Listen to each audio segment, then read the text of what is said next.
Nandapada Shri Shri bomb Barad Balukeswar ବାବାଙ୍କ ବିବାହର ନିଆରା ପରମ୍ପରା ନୃସିଂହ ନିଉତା ନିମନ୍ତ୍ରଣ ସୋମବାର ରାତିରେ ସମ୍ପନ୍ନ ହୋଇଛି।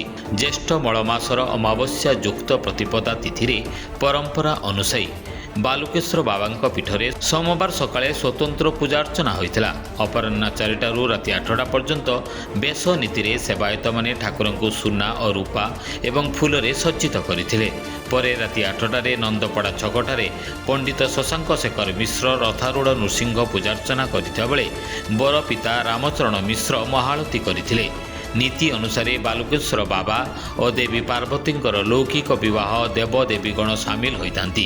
ଏହାକୁ ଦୃଷ୍ଟିରେ ରଖି ମହାପ୍ରଭୁ ନୃସିଂହ ସୁସଜ୍ଜିତ ବିମାନରେ ରଥାରୂଢ଼ ହୋଇ ଦେବ ନିମନ୍ତ୍ରଣ କରିଥିଲେ।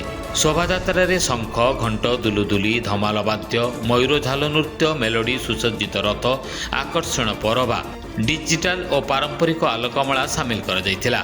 ଭକ୍ତ ବାଦ୍ୟର ତାଳରେ ମହାପ୍ରଭୁ ନୃସିଂହ ସୁସଜ୍ଜିତ ବିମାନରେ ଆରୂଢ଼ ହୋଇ ନଗର ପରିକ୍ରମା କରିଥିଲେ। ପ୍ରଥମେ ବାଲୁକେଶ୍ୱର ମନ୍ଦିର ପରିସରସ୍ଥିତ ପଞ୍ଚବ୍ରତ ହନୁମାନଙ୍କୁ ନିଉତା ଦେଇଥିଲେ। ଏହାପରେ ନନ୍ଦପଡ଼ା ଯଜ୍ଞ ବରାହ ବ୍ରହ୍ମପୁରା ଜଗନ୍ନାଥ ଶ୍ରୀ ଶ୍ରୀ ଲୋକନାଥ ବାବା ଦକ୍ଷିଣେଶ୍ୱର ହନୁମାନ ଭୈରବୀ କୌଶଳେଶ୍ୱର ମନ୍ଦିର ମାରୁଆଡ଼ିପଡ଼ା ରାମ ମହାଦେବ ହାଟପଡ଼ା ସତ୍ୟବାଦୀ ଦଲେଇପଡ଼ା ମଦନମୋହନ ଭାଗବତ ମନ୍ଦିର ଲିଆଖାଇ ବାଟମଙ୍ଗଳା ଗୁପ୍ତେଶ୍ୱର ମ୍ୟୁନିସିପାଲିଟି ଛକ ହନୁମାନ ମନ୍ଦିର ପୀରବାବା ଛକ ଭୁବନେଶ୍ୱରୀ ମନ୍ଦିର ବୈଦ୍ୟନାଥ ଛକ ହନୁମାନ ଓ କାନ୍ଥା ଦୁର୍ଗା କଂସାରୀପଡ଼ା ରାଧାକୃଷ୍ଣ ମହାନ୍ତିପଡ଼ା ଦଧିବାମନ ମନ୍ଦିରରେ ବାଲୁକେଶ୍ୱର ବାବା ଓ ମା ପାର୍ବତୀ ବିବାହ ଉତ୍ସବ ଯୋଗ ଦେବାକୁ ଦେବ ନିମନ୍ତ୍ରଣ ଗୁଆ ଦେଇଥିଲେ। Bureau report free2speak.in।